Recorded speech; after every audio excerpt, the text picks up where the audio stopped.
must take a moment today to thank the boldness of our government and our shareholders. William Hamilton built his venture on the ashes of the Second World War. The copper mine he envisioned was ransacking the First Nations' ancestral territories, drawing the wrath of the local people. It definitely took nerves of steel to stay the course, despite all this hostility.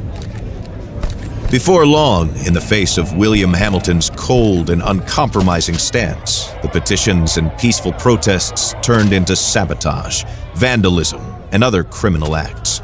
The industrialists' private properties also encountered the wrath of the demonstrations.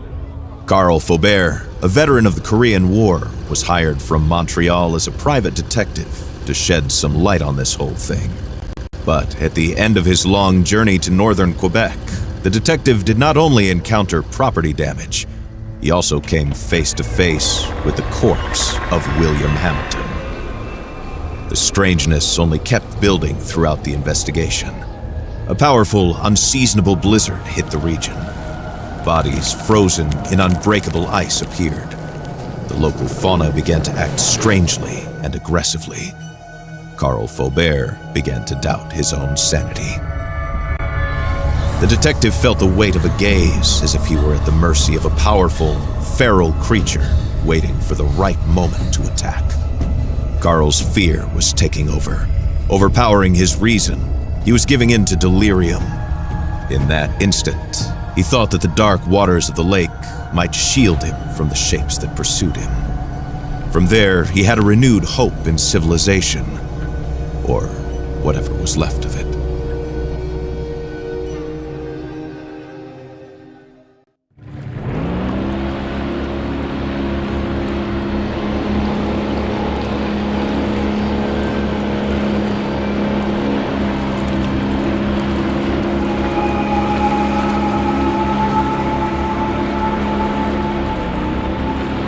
Carl knew that on one of these shores stood William Hamilton's lavish mansion, and there the detective had hopes of finding a way out of the area. A phone, a truck, who knows? Under the luxurious paneling and damask carpets, he might be able to find answers to his questions.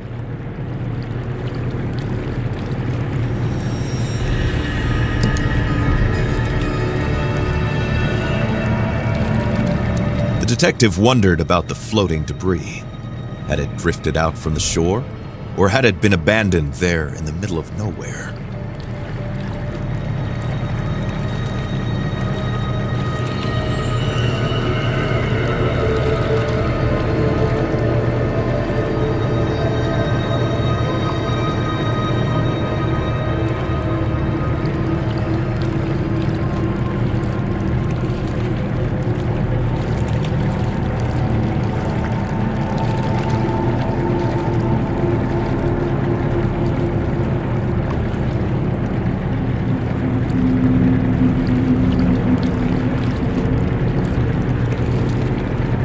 Carl saw a boat in the distance, clearly piloted by one of his own. Had he finally made it to civilization? His hopes were immediately drowned out by the sound of gunshots. Time to flee again, and fast.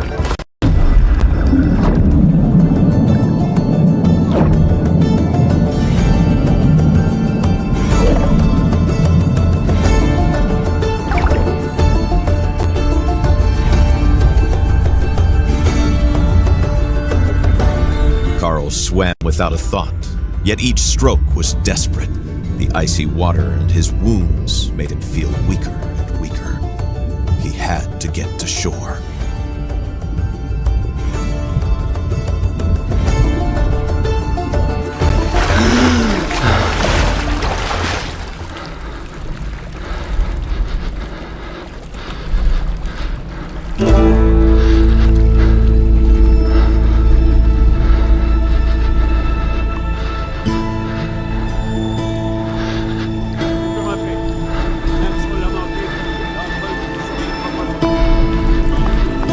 Bleeding and the hypothermia were tearing at Carl's poor body. When he finally saw a light in the distance, he was filled with a faint sense of hope. Could it be a refuge?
A flashlight to chase away the darkness.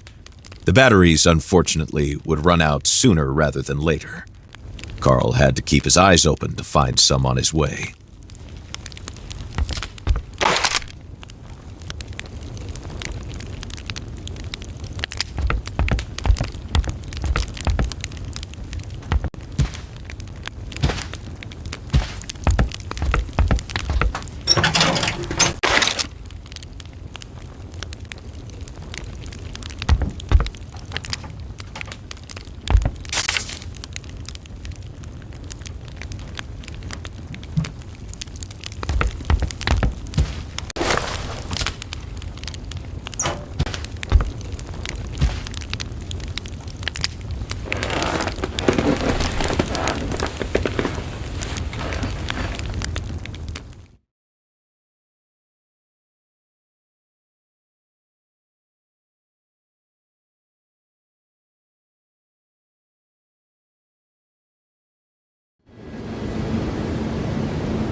Carl struggled to wake up. His makeshift bandages offered him little time. If he wanted to find the truth, he had to get to Hamilton Manor without delay.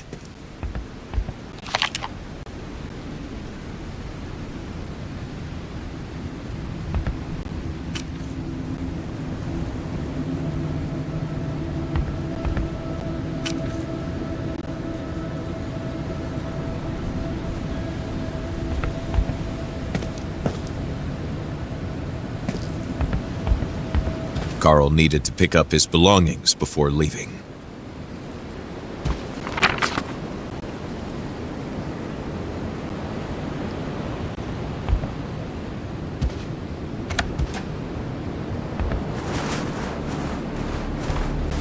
Carl left his refuge, knowing that he was headed to a more comfortable but otherwise ominous place, Hamilton's mansion.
He knew that wolves do not attack people. Still, he had to be careful.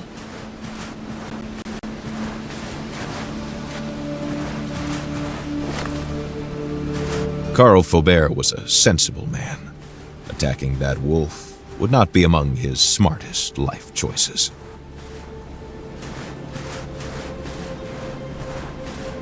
The ice looked recent. Better not test it.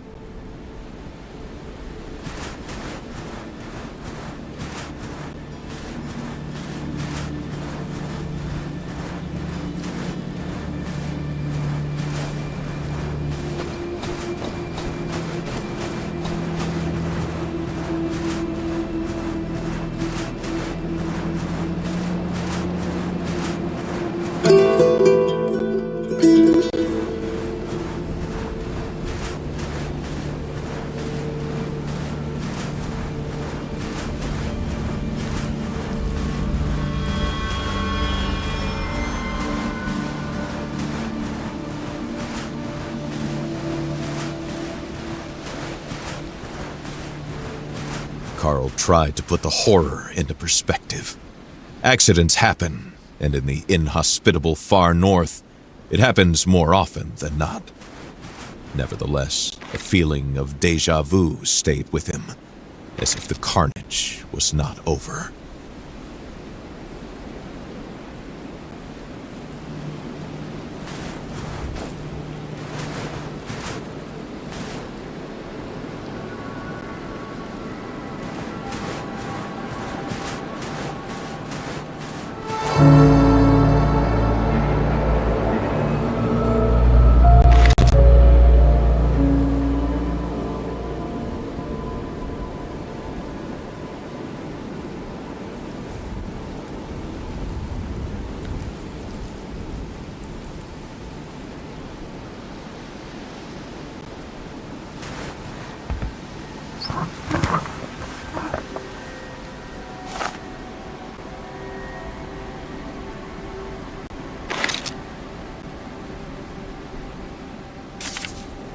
What were these mysterious fragments?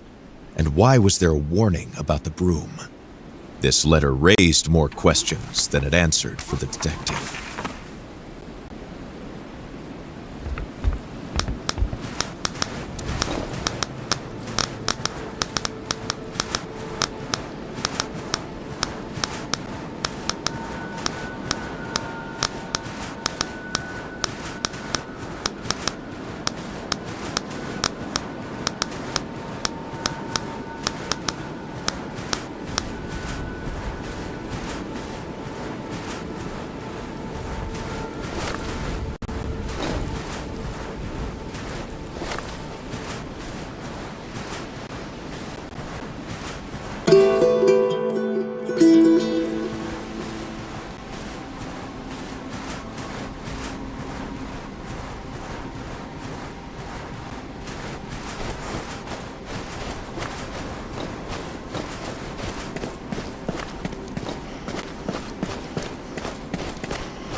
This was the mansion of the late William Hamilton. No doubt about it. There was no other rich industrialist in the area to have a sumptuous mansion built in the middle of nowhere.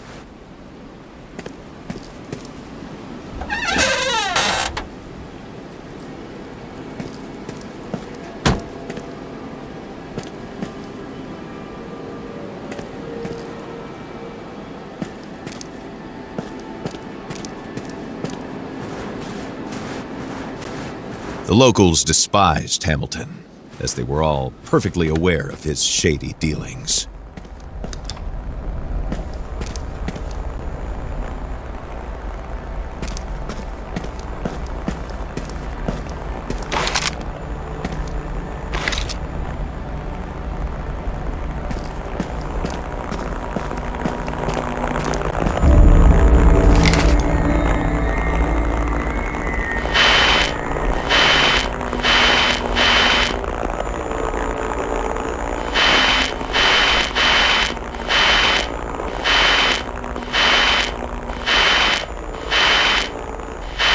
Si vous entendez ceci, ce message est crucial. Trouvez un endroit où vous mettre à l'abri. Ne sortez qu'en dernier recours. Si vous avez à sortir, armez-vous et méfiez-vous de quiconque porte les couleurs de la Hamilton Mining Corporation. Tenez-vous le plus loin possible de la faune. Les animaux sont devenus extrêmement agressifs. Je répète, tenez-vous le plus loin possible des animaux et méfiez-vous de quiconque porte les couleurs de la HMC. Si vous entendez ceci, ce message est crucial. Trouvez un endroit où vous mettre à l'abri. Ne sortez qu'en dernier recours. Si vous avez à sortir, armez-vous et méfiez-vous de quiconque porte les couleurs de la Hamilton Mining Corporation. Tenez-vous le plus loin possible de la faune. Les animaux sont devenus extrêmement agressifs. Je répète, tenez-vous le plus loin possible des animaux et méfiez-vous des couleurs de la Hamilton.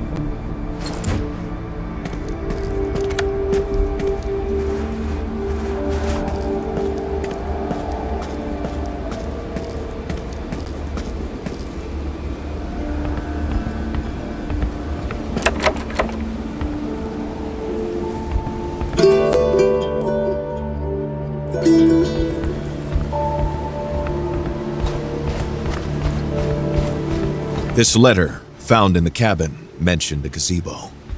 The key to the mansion would likely be there.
With all this chaos, Carl was sensing a hurried departure.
Carl was overcome with a strange emotion.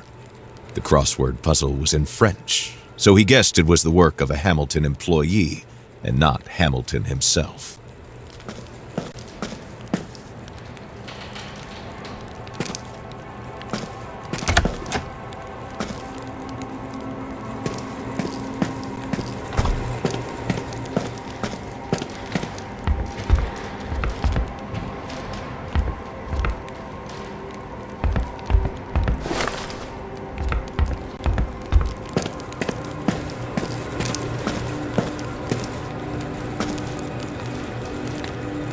Added to the mayhem was violence. Carl understood that a tragedy had occurred here. Carl could not decide which was more frightening, the mysterious impulse the inhabitants had to escape, or the inexplicable way in which their escape was interrupted.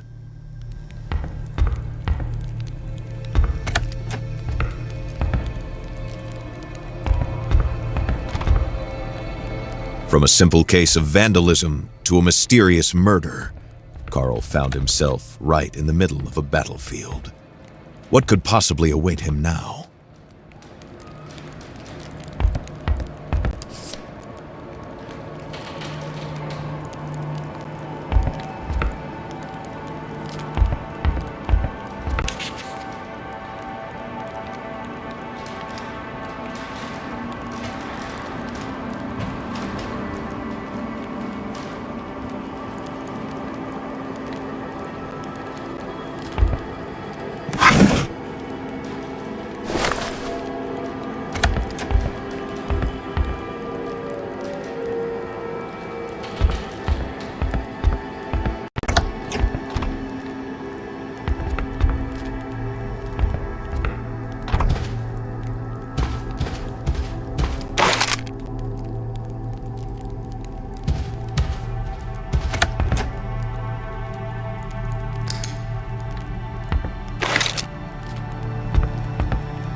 Feel his muscles weakening, his breath wheezing, his body going numb. What was happening to him?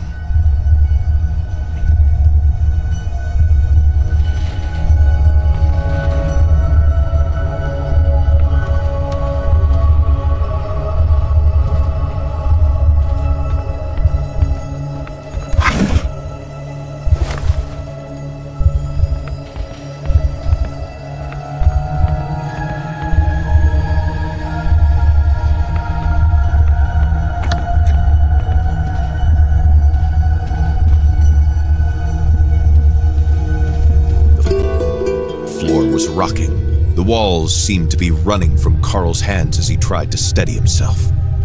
Something was not right.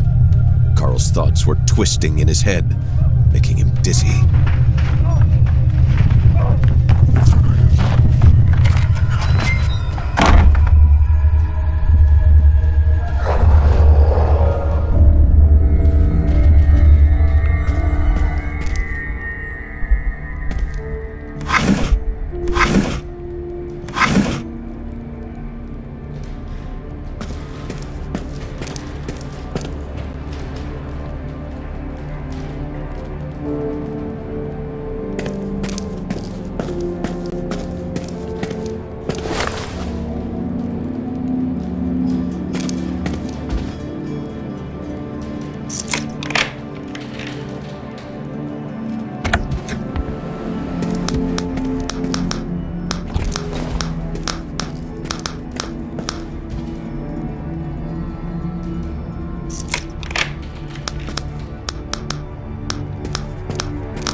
Carl knew how eccentric older millionaires could be, with more money than they know how to spend it. But never could he have imagined such a sophisticated puzzle.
Feet could hardly find their way in front of him. He doesn't know which way he came from or the way he's going. Everything seems to be going in a circle, a spiral carrying.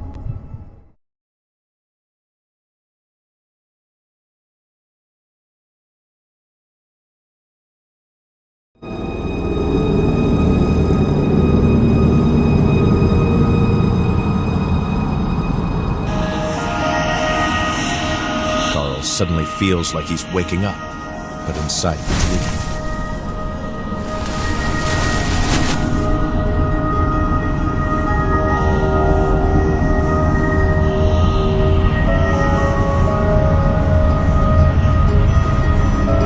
The cold hits him suddenly like a bucket of freezing water. Had he completely lost it?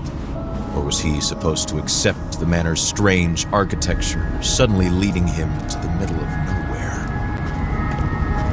These imposing structures seem to come from the depths of time, or from the moon landing, or even from his own mind, clouded after an afternoon nap. The detective had no idea how it worked, but the stone seemed to slide on the rails smoothly as soon as the totem pole was rotated.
He did not know how or why, but Carl sensed that something in this game had been completed, and now they wanted to lead him to this cabin.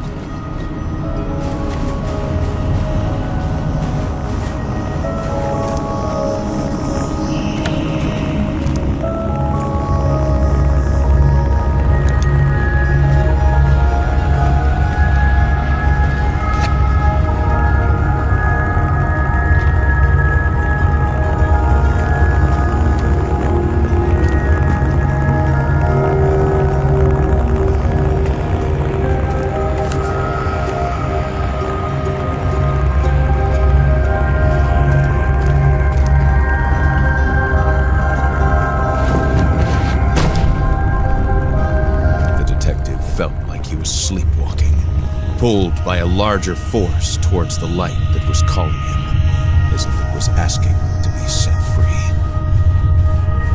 The stone that resonated in the room must have been one of the fragments HMC had been seeking. If he isolated it, Carl hoped he might come to his senses. The pulse of the stone invaded Carl's mind, and he felt a strange, dark presence take shape near him.